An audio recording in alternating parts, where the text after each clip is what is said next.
People need to stop wasting their life waiting around praying for a miracle. That's just not how this works. If you really want to do it, follow my simple 3-step formula.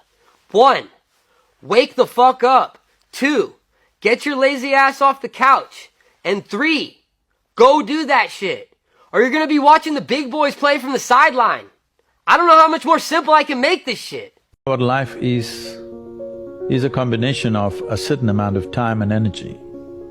Time is rolling away for all of us at the same pace.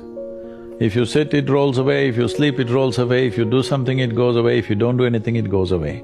You're happy or miserable, it goes away. Time is running out for all of us. So it's only the energy that you can do different things with. If you bring your energies to a certain level of intensity and possibility, what somebody does in 10 years, you may do it in 1 year. This means if you live here for 100 years, it feels like in people's impact that you have created, it feels like you lived here for 1,000 years, simply because you have managed your life energies in a certain way. Here's a tip that might blow your mind. If you procrastinate, which, spoiler alert, we all do, it's not about time management. There's all these people looking for techniques of how to be productive. If you're procrastinating, it's because you're not managing your emotions. What happens is you're doing a task that brings up some emotions in you, thoughts. Usually we don't even know what it is. Like, let's say you have to do some work and the underlying feeling is like you feel dumb, it seems too hard, you don't know how to do it. So what do? You want an endorphin hit. You start scrolling TikTok or Instagram or whatever, right? So you're procrastinating because you don't want to feel that negative feeling. So if you are finding yourself procrastinating, ask yourself, what emotion am I trying to avoid? Why does this make me feel this way? Because once you solve that, then you'll stop procrastinating. Mindset hack. Your reality is a reflection of your subconscious, and your subconscious processes in images rather than words, and it can't process negatives like don't or not. That's why when I say don't think about brownies, all you can think about is brownies. So when you speak and think in negatives, you're actually manifesting more of what you don't want by programming it into your subconscious. So rather than saying things like, I don't want to be poor anymore, say instead, I am worthy of abundance and I know that it is coming to me. Here's the 6 biggest time wasters that's keeping you from being successful. And number 1 is watching TV. You should read more books and listen to more podcasts. Number 2 is procrastination. Stop getting ready to get ready and just go. Number 3 is saying yes to everything. Stop doing that. Learn to say no, because you're going to miss the opportunity for deep clarification and conviction for your true desires. Number 4 is perfectionism. Stop waiting for everything to be perfect, because nothing in this world is perfect. You can only be consistent, so let's go. Number 5 is multitasking. Stop trying to do so many different things at one time. It's going to ruin your efficiency and your performance. And number 6 is worrying. Stop doing that, because it causes doubt and anxiety, and that can take you out the game forever. The world is waiting on you. Stop wasting time. Here's the 6 biggest time. Get in, loser! We're healing and moving on with. This is a dollar bill. Now, if I go to the store and there's something for 90 cents, can I buy it with this dollar bill? Okay, all right. So if I go to the store and there's something for 85 cents and after tax it ends up being 96 cents, can I buy it with this dollar bill? Okay, all right. So what if I ball the dollar bill up? Think about it now. Like, I just balled the dollar bill up, like, so it can't be worth $1 now. It's probably worth like 95 cents, right? How much do you think it's worth? $1. Listen, y'all gotta pay attention. I just balled it up, so clearly it's not worth $1 anymore. All right. So maybe, what if I step on it? What if I stomp it? I just stomped it. How much is it worth now? Maybe 65 cents, 68 cents? It's still worth $1? Okay, what if I ball it up? What if I stomp on it and then I put it in the trash can and it's sitting here with some trash? Don't you dare scroll. This message is for you. You got success. Day 82, immersing myself in freezing cold water every day. They say success starts in your mind, and so I'm training my mind every single day so that nothing can get in my way of success. Well, if there's anything in life that you don't currently have right now, it's because of who you are and how you think. All right, what I need you to do is I need you to find a reason to keep going. And if you can find a reason to keep going, I know you're strong enough to do it, because you're human. And every human has what it takes to get past whatever they're going through if they decide to. push through it. Push through it. Tragedy and trials come to everybody. Only the strong survive.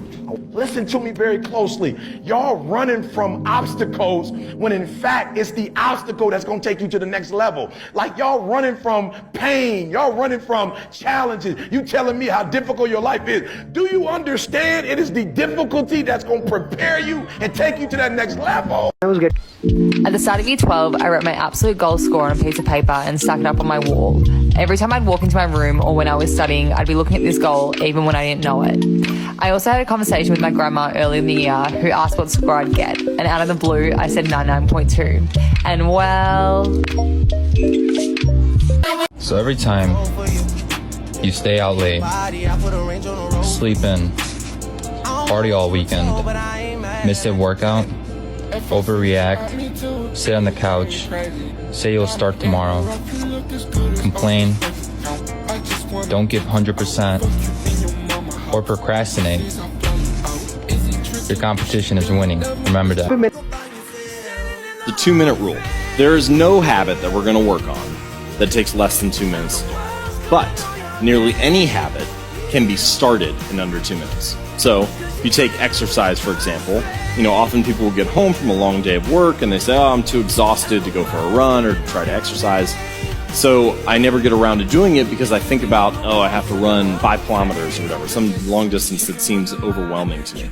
So rather than focus on the whole thing that you need to do, I would encourage you to focus on just the first 2 minutes. So what's the first 2 minutes of that habit? I put my running shoes on, I get out the door, and I lock the door. And if you do just that, it doesn't matter if you take another step. But what you find is that motivation often comes after starting, not before. We often think that motivation is something that we're supposed to have before we do work. But motivation will come as a result of doing something. I think, so I live by 2 core principles, right? The first is that everything everyone knows, they learned. And I don't accept that I'm less intelligent than the next person, which means I can learn it too, right? The second is that every single excuse I have is valid, but that's still not going to give me the results that I want. Here's how you can stop caring what others think of you. Whenever someone's talking bad on you or talking trash, talking smack, ask yourself this. Is this going to matter in 5 years? If it's not, then don't spend 5 minutes worrying about it. Tag someone that... Here's how you can stop caring.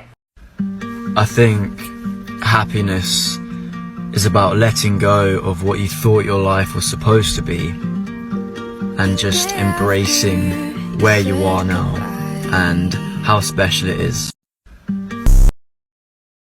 5 things I wish I knew in my early 20s. Stop worrying about the timeline for your life. You don't have to be engaged, married, have a kid by a certain age. Just enjoy the process. Second thing, you're not going to be able to make friends with everybody. Not everybody is going to like you, and that is okay. Save your energy trying to make friends with people that just don't align with your values and what you're all about. 3, wear sunscreen. The sun is a bitch. It's hot, it will ruin your skin, and it will make you age so much quicker. So wear your sunscreen. 4, go out as much as you can in your 20s. Enjoy your time, go out with your friends, get crazy. Just enjoy it because it's such a short amount of time that you'll have to do that. Stop wasting your money on unnecessary stupid shit. You don't need that stuff. Invest your money in property, stock market, do something with it. 5 things. Society teaches us that happiness comes from our successes, right? And so we spend our entire lives trying to lose those 10 or 15 pounds, trying to land that boyfriend or girlfriend, trying to get that job, make more money, move to this place. We're chasing it always, but it turns out it actually works in the opposite way. So there's an amazing book called The Happiness Advantage by Sean Aker. He's a brilliant Harvard researcher, and he literally proves that it's actually happiness that creates success, not success that creates happiness. And this blew my mind. It is so fundamental to how I show up as a coach. It's a core part of everything that I do. And so I realized I want to share it with all of you. He breaks it down into these 7 principles of the happiness advantage. So I'm going to do a whole series walking through each of these 7 principles. So like and follow to get happy and get successful. Okay, let's talk limiting beliefs. There are literally like 2 or 3, maybe 4 limiting beliefs that are at the core of everything that stops you. We all have different stories that we've told ourselves over and over again about ourselves, and it comes from your background, your childhood, whatever. But figuring out what those limiting beliefs are is key to being able to change those thoughts, okay? So whenever you have other thoughts that are stopping you come up, like let's say you're doing something and you just keep telling yourself, this is boring. Ask yourself, so what? So what if it's boring? You've done boring things. You can do something boring. Then you might get to the next layer. It's like, well, I just don't know if I can do it. Okay, so what? So what if you tried and you can't do it? Well, if I can't do it, then it proves that I'm dumb, right? And maybe your limiting belief is just like, I'm too stupid to do things, or I'm too lazy, or I'm whatever it is, right? Once you figure out what the core limiting belief is, then you can start working on it. And I'll show you how in the next video. Did you know that you're waking up almost 10% dead? Yeah, you heard me correctly. Let me explain. Scientists say that we can live up to 100 hours without water before we die. And through sweating and breathing overnight, you can lose up to 1% of your body weight in water overnight. And being just 1% dehydrated can result in headaches, anxiety, and bad body function. So surely this is something we have to change the minute we wake up. So this is my suggestion to you every single morning.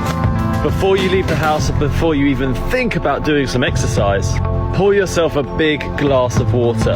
And remember what I've told you before. We always hydrate before we caffeinate. So that means that glass of water comes right before you have your first coffee or tea for the day. Make sure to double tap on this one so I know this is the kind of content you want to see more.